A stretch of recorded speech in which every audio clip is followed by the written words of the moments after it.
Hello everybody, and welcome back for another video. Today we are going to be talking about parasitic mind control and looking at the chemical imbalance myth and how that ties into schizophrenia as well as some other things. But before we do, I'd like to talk about a movie real quickly that actually focuses on parasitic mind control. You know, what better way to ease us into this topic than talking about the movie called They Live, which is one of these cult classic movies, and I'm guessing most of you have seen it, but it kind of sums up pretty well the way that things seem to be going with our current society. But They Live, I believe, was a 1988 science fiction movie directed by John Carpenter, and it follows this unnamed drifter who is played by Roddy Piper, and he discovers that the ruling class are aliens, concealing their appearance and manipulating people to spend money, breed, and accept the status quo with subliminal messages in the mass media. And it's not until in the movie, it's not until he finds these sunglasses and he puts them on, and those glasses allow him to see the form of these entities, these parasites, and they're very hideous. But they've conscripted all, members of the police and the government officials and agencies, and all these people are working with these parasites. So it's this one massive conspiracy basically, and he tries to figure out how to, there's a signal that's being sent out and it's allowing these entities to be cloaked, but he tries to figure out where the signal is coming from and destroy it. So great movie. I'm guessing most of you have seen it, but what I kind of wanted to bring up before we get into our discussion today is how these parasites communicate with each other using these watches during the movie. And there are several scenes where they're all talking into their watches, and it's kind of creepy because you can see their true form. But and even the police, some of them are policemen, and they're talking into their watches. And there's even a scene where this gentleman, this is in a bank, and he not only does he communicate with the watch, but he uses the watch to open up a portal or a gateway that he goes through, and it takes him, I believe their lair is underground. And why I wanted to mention that is just because John Carpenter, he seems like he's one of these directors that they're tapped into what's really going on behind the scenes, just like Stanley Kubrick with films like 2001: Space Odyssey and Eyes Wide Shut. John Carpenter almost appears to be the same way. So, you just always wonder, are they trying to tell us something? But the thing with the watches, what caught my attention with that is when you start looking at these Sumerian depictions of the gods, they're wearing these, what appear to be these, something similar to a wristwatch, even though it probably has some other function. But you've got these deities wearing these watches, and here's an up close shot of one of these watches, and they do seem to like holding that pine cone for some reason, but I think that's supposed to be like the pineal gland. But these it's always the same pattern on the watches too. But this gentleman here, he's got two of these watches, one on each wrist, and here's just one more. But again, these ruling elite with these watches, and it just makes me wonder how there's this similarity and to the movie where these elite, these alien parasitic elite that are talking into, communicating with their watches, opening up portals to their lair underground. And I just thought I'd mention that. I mean, just for interest's sake. But that's enough of that for now. So let's actually start looking into some of the things I want to talk about today. And we'll start it off by talking about chemical imbalance. So let's get started. Now I'd like to get into this subject of chemical imbalance myth with regards to schizophrenia, because I came across this interview on a channel called Night Flight, and she interviewed this person by the name of Jerry Marzinski, and he is a mental healthcare practitioner and counselor with 35 years of experience, both in the state hospital and both in a state hospital and in a prison system. And what really what resonated with me is he talks about chemical imbalances and how people who are hearing voices or schizophrenic were told that they have a chemical imbalance. And as you're going to find out when you listen to the interview, the science behind that statement is not there. We don't really know what the cause of these voices is. And again, this resonated with me because growing up, there was another family that was friends with my family growing up, and they had a son who was about 5 years older than me. And he ended up developing schizophrenia in his early 20s. Now, he tragically ended up losing his battle with schizophrenia and the voices, and he took his own life. And I just remember thinking, what sort of mental disease manifests as voices which are always negative? And I just never really sat well with me, but it was a long time ago, and I just hadn't really thought about it until I saw this interview. And Jerry Marzinski, he interviews a lot of these patients who are hearing these voices, which is something that is typically not done. And he actually asks patients about the voices, and because there's a lot of unsettling patterns to these voices, as opposed to just random delusions. There's a consistency to a lot of these voices. So I'm just going to present to you about 25 minutes of this interview, and there's just so many mind-blowing things that were brought up, and I couldn't capture them all in the video just for time constraints, but I'll leave a link to this video. And I want to thank this channel, Night Flight, for allowing me to share some of it with you guys. And of course I will leave some links. And so I'll play about 25 minutes, and I'll come back after and we'll finish up. Good evening, everybody. This is Night Flight. I'm Judith Krober, and tonight I have Jerry Marzinski with me. He has been working as a mental health practitioner and a counselor for 35 years. And I'm very happy to have him here and his insights. So, Jerry Marzinski, welcome to Night Flight. Okay, thank you for having me.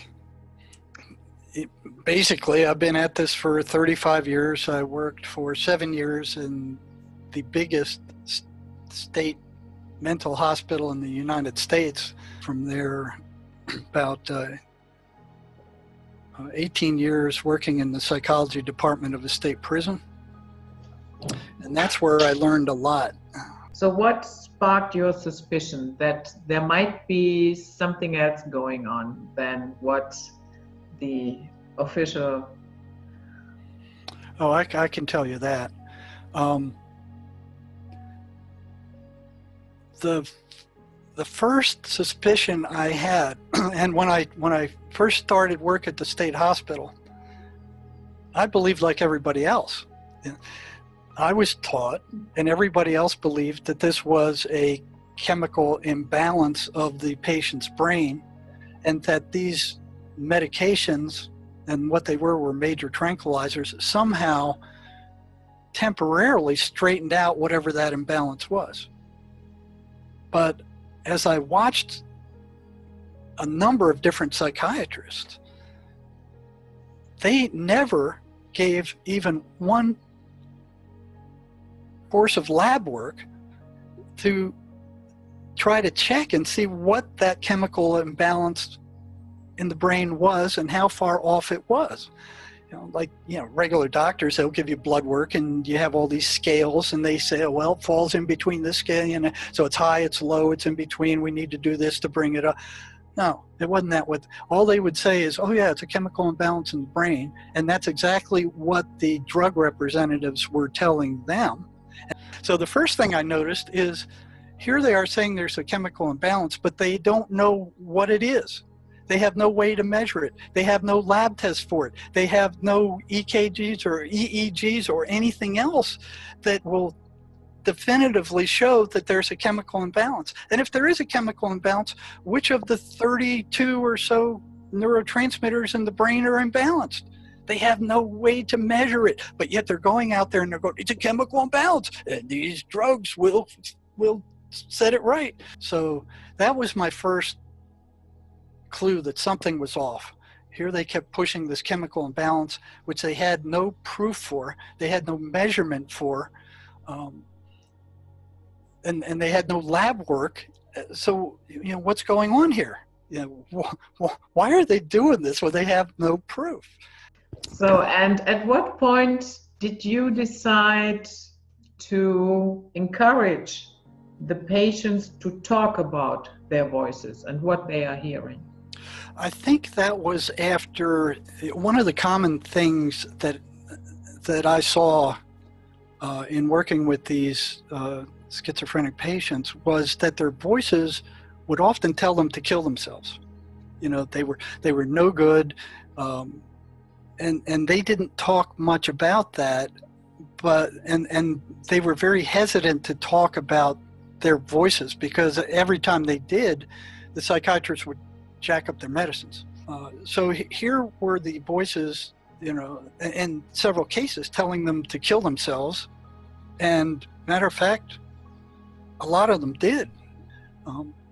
So you kind of go, well, what is this thing telling them to kill themselves? And if the psychiatrist heard that, somebody reported to them that the voices are telling this patient to kill themselves, right away they're put on suicide watch. It's treated as a serious threat. They're locked up. They're drugged up. They're filled with antidepressants and antipsychotics, and they're put in a room where they can't hurt themselves until they're no longer suicidal. So the psychiatrist would act as if the voices were real and there was something substantial to them when they heard that the voices were telling these patients to kill themselves. They would react like, somebody stuck them with a hot poker, and they, okay, lock him up, and order these medications, and don't let him out until he's not suicidal anymore. But anything else the patient tried to tell them about what the voices were saying were completely blown off as hallucinations. Why are they treating the voices in that case, where they're telling the patient to kill themselves, as real and reacting to them as real, but anything else the patient tells them that these voices are saying is considered to be a stupid, crazy hallucination due to a chemical imbalance that they've never been able to prove? I'm like, well, ain't that a little bit odd? What is it that was holding these voices on a consistent negative pattern? What confined them to negative, upsetting verbiage? Why weren't they just all over the place? What held them on to just abusing and mocking the patient and telling them all kinds of bad things and telling them to kill themselves? What was doing that? The pattern was that these voices were consistently negative. Consistently. They never told the patient anything good unless it was to get them in trouble later on. So I'm like, well, that's odd. What kind of hallucination would tell a patient to kill himself? And then the other strange things I was seeing was, doing my rounds in the psychiatric rehab center, and every time the chaplain had a ice cream social down in the main meeting area, all my schizophrenics were on the ward. So here they are sitting on this dingy ward instead of going down there and eating ice cream and cake, which were hard to get hold of there. And I'm like, well, that's odd. And I saw that time after time. And then I started asking them, well, why are you staying up here? Why aren't you down there with the other guys getting ice cream and cake? Well, I don't like church and I don't like preachers and that's a bunch of crap. And it was consistent.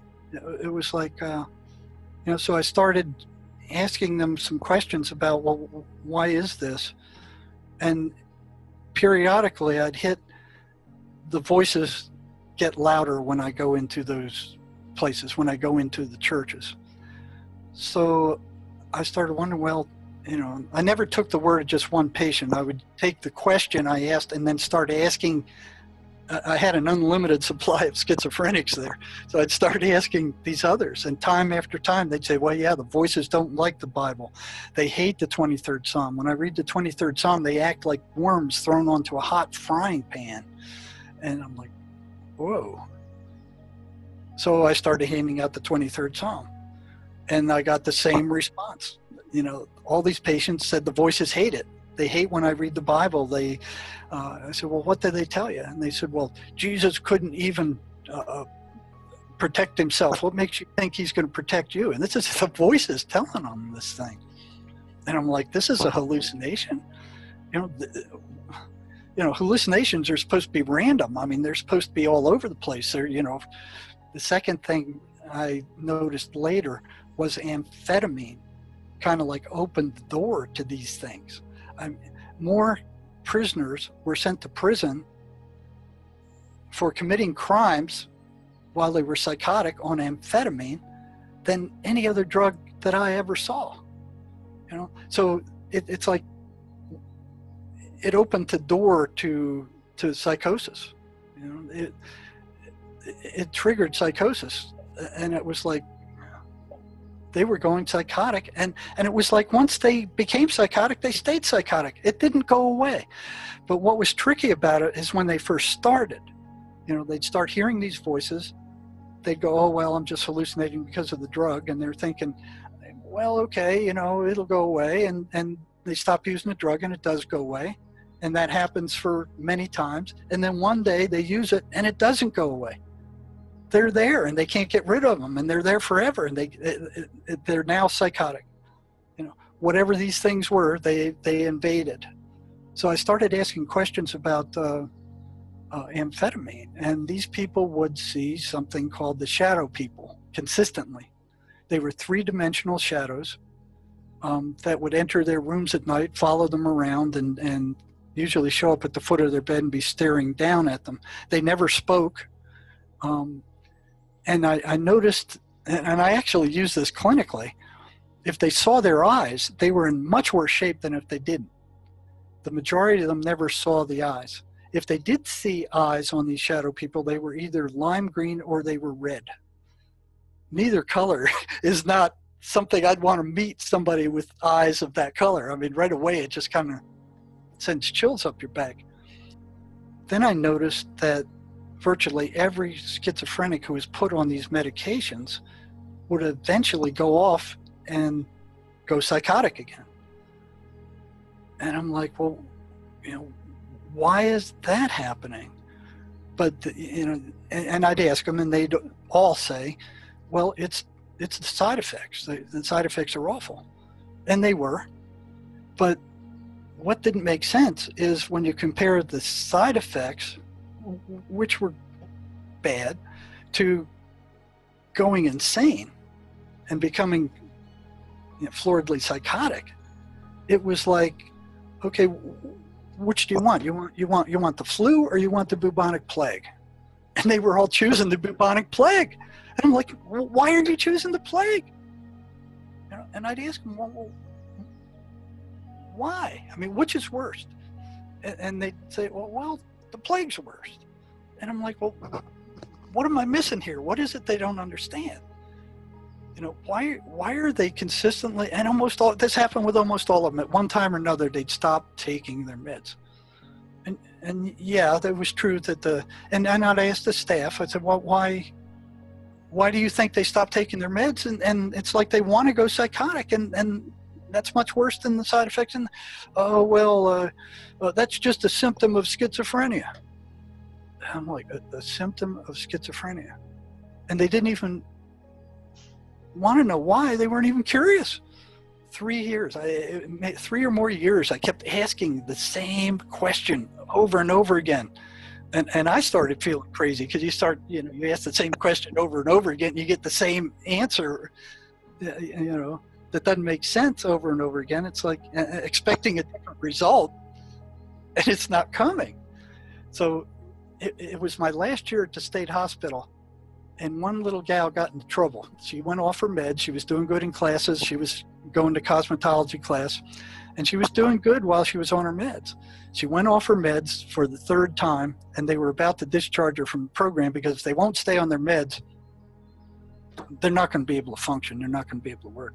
And her mother and I are asking her, why? This is the third time you went off your meds, and every time you did that, you went insane. Why do you keep doing it? And she goes, I'm not sure I want to tell you, and I'm like, well, we got to know something, otherwise we can't keep you in the program. Are you going to keep doing this? And I said, why after 3 times, each time you having to be rehospitalized because you went psychotic, why do you keep doing this? And she said, because the voices told me that those medicines were poison. And I don't know how many times I've heard that from psychotic patients. A psychiatrist is poisoning me. They're trying to kill me. They're poisoning me. That was a common excuse. And psychiatrists indeed were attacked at many times the rate of any other doctor or any other staff at the hospital. And so that clicked. Okay, these patients are assaulting psychiatrists because they believe these medications are poison. And here's the voices telling them that they're being poisoned and the psychiatrists are being attacked. But what really broke me was the stories that a lot of these prisoners were telling. The first one that we worked on, the first breakthrough I got where we actually got rid of the voices, was this guy who used to work on Wall Street. And he had making tons of money. And he started using a lot of meth and amphetamine. And then he started hearing voices. And he was married for years, and he was hearing voices for years, and his wife never noticed. And I said, how did that happen? How could she not tell? And he goes, well, I'd go out into the garage and I'd just talk to him myself, and she'd catch me and I'd just tell her I was just talking to myself. So the voices didn't like his wife. They don't like wives. They hate little kids. They hate the person being in any relationship. What they want to do is poison any relationship so they have the victim all by themselves where they can't get any help. And he came to group one day, and I started working with him. He was one of the chosen guys. And finally, when I learned enough about how to get rid of these things, his voices one day in the office, when we tried this last thing, they disappeared, and they screamed as they left. They screamed, and he sat there stunned, and he almost fell out of his chair. And I'll never forget his words. He turned at me and he looked and he said, the silence is deafening. Because it was the first time in decades he had not heard the voices. They weren't talking, they were gone. And he was in shock. He couldn't move, he couldn't stand up, he couldn't get out of the chair. He just sat there like, So at that point I learned enough to be able to help the patient, teach the patient how to get rid of these things. And there was another one of the guys I was working with intensely, who would, and one of the requirements I had for them was, listen, I'll go out of my way to help you. I'll bail you out of whatever trouble you get into, but I want you to tell me in live time as we sit here what those voices are telling you as we're speaking and their reaction to what I'm saying. And the ones I always had a group of them, maybe, 10 or 17 that I was working with, and there were tons of them that didn't want to do that. They wouldn't agree to do anything like that. But I always had a group the whole time I was at the prison where they were different ones, but they always agreed to do that. So here's this one guy, he's getting better and better and better. The voices are getting less and less and less. So he comes in one day and he said, the voices are really getting pissed at you. They're really angry with you. And I'm like, you got a hallucination who's getting angry with me? And he goes, yeah, they're really upset with you. They don't want me coming here. They're saying you're crazy, you're stupid, don't listen to anything you say. They're really getting angry. They don't want me coming here. And I said, wow, that's weird. And so he kept coming because he was getting better. And we kept working. He comes in one day without an appointment. So I figured he's in trouble. And he knocks on my door and he goes, he comes in the office and he says, the voices want to talk to you. And I'm like, they want to talk to me personally? And this has never happened before. All the other interactions, I said, what are the voices saying? Well, they're telling me this. So it always went through the patient. They were always telling me what the voices were telling them. And the voices never came out and talked to me personally. But here he is telling me the voices want to talk to you personally. And I'm like, what? He goes, yeah, they want to speak to you. And I'm like taken aback. So here's more evidence that these things are not, some figment of the unconscious. So he comes in, he sits down, and I said, well, what is it they have to say? And I'll never forget this. His voice tone changes just a little bit lower. And these words come out of his mouth.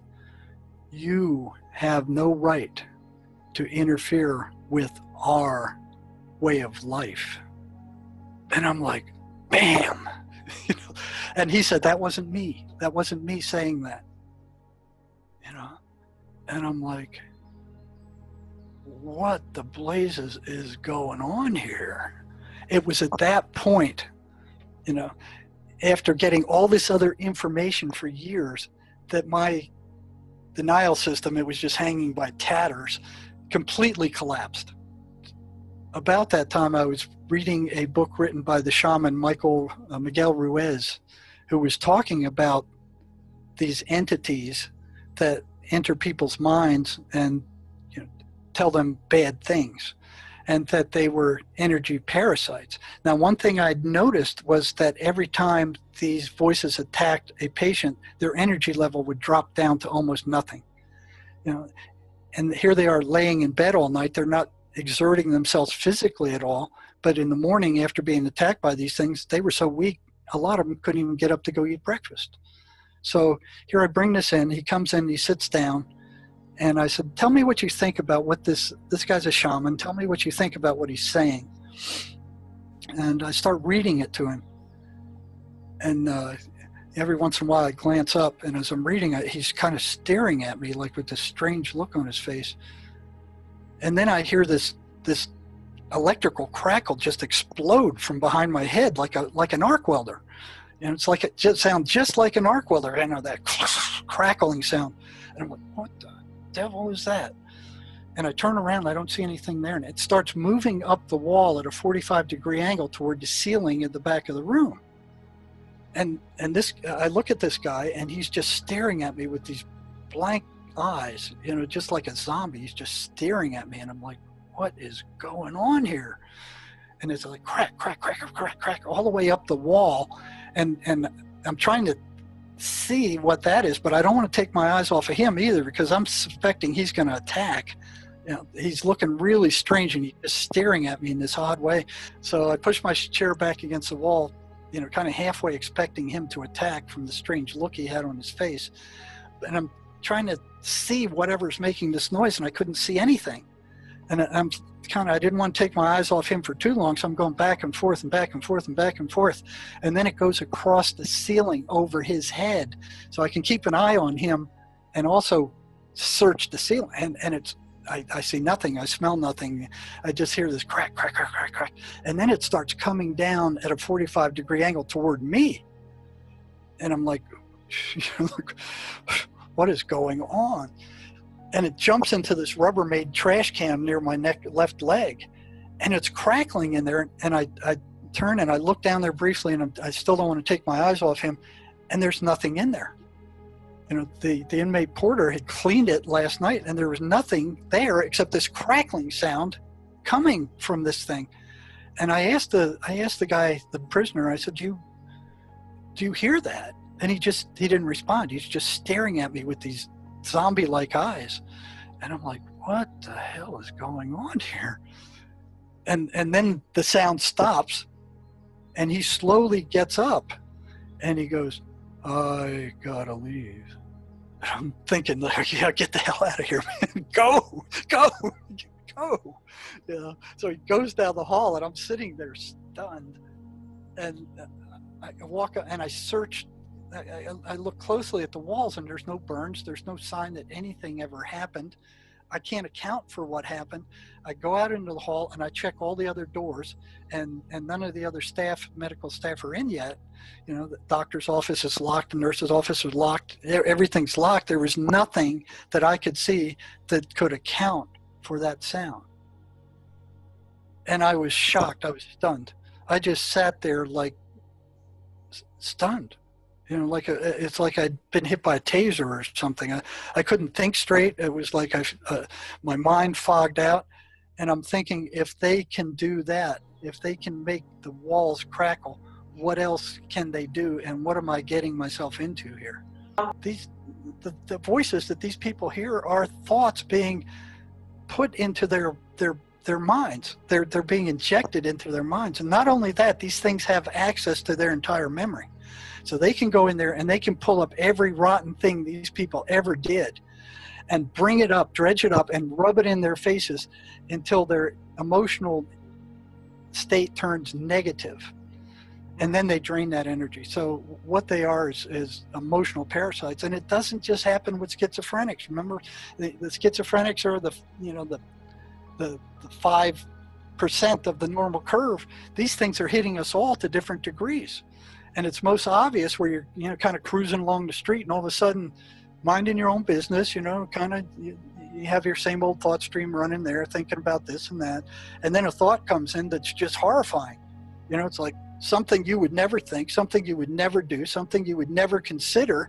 And you kind of go, whoa, where did that come from? And from what I've seen is that every negative thought that flows into your head about yourself or somebody else is put there by these entities, and they want you to react to it. And that will generate the negative emotional energy that they feed off of. Looshing. You got it right on. That's exactly right. That's exactly right. And that's what it is. They want that loosh, and that's how they generate it. Well, I thought that was quite a powerful interview. And again, that was just 25 minutes of an approximately 2-hour video. So if you thought that was interesting, there's just many, many more details that I couldn't get to. So I'll leave a link to the full video. But what I did want to stress here is that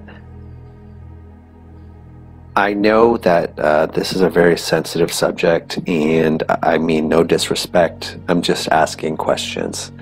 I've had this affect me indirectly as well, so I just really want to know, and that's where I'm coming from.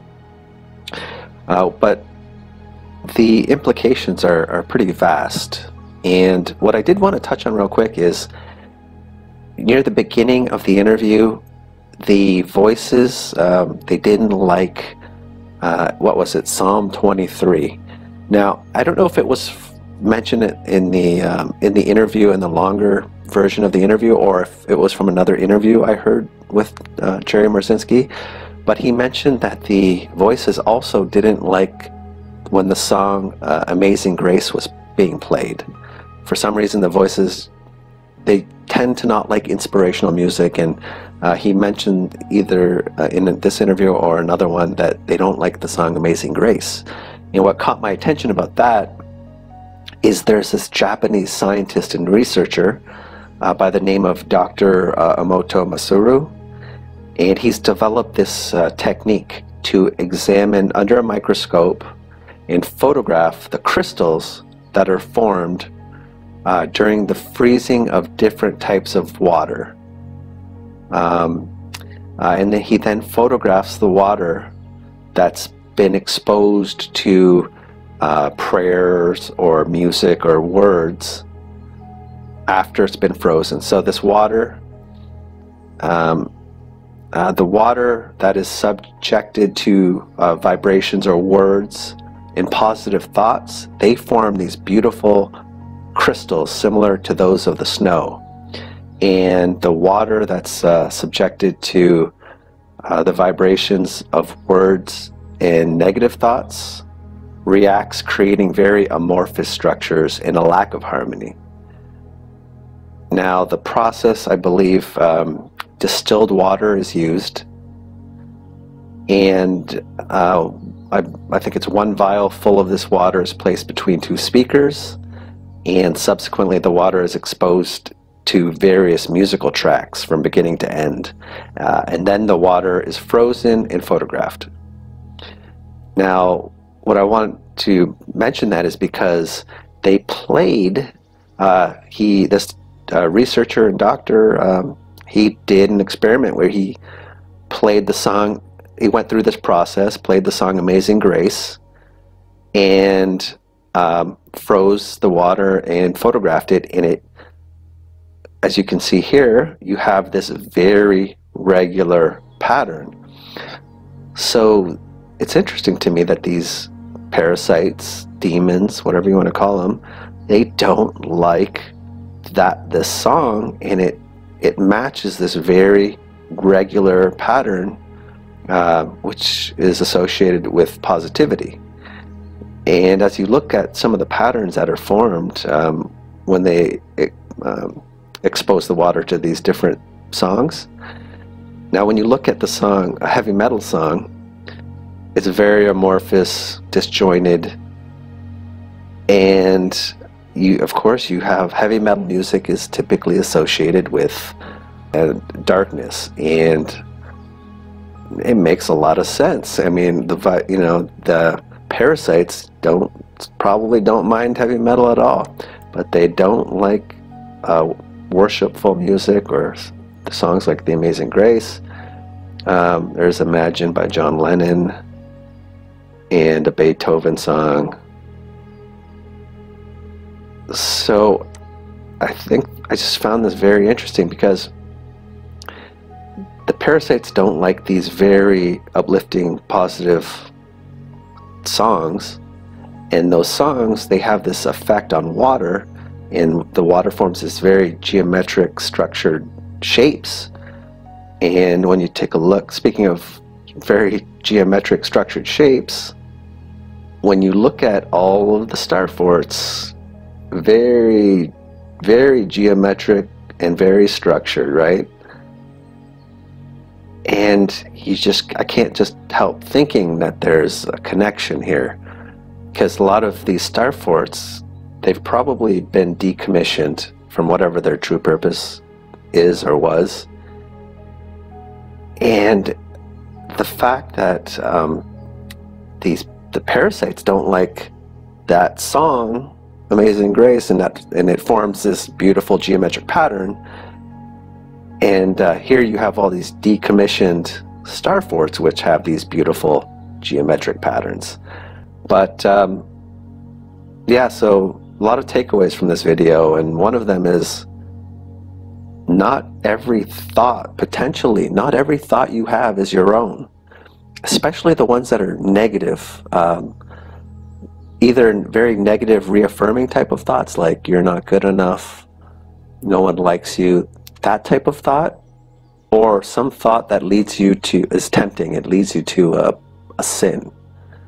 Those two types of thoughts, potentially, they're being generated from outside of yourself, And these parasites have the ability to interject thoughts into your stream of conscience. There's just a lot more to this, and it's just all kind of starting to come out now, but I think it all ties together. So I guess I'll leave it here for now. Thanks for hanging with me.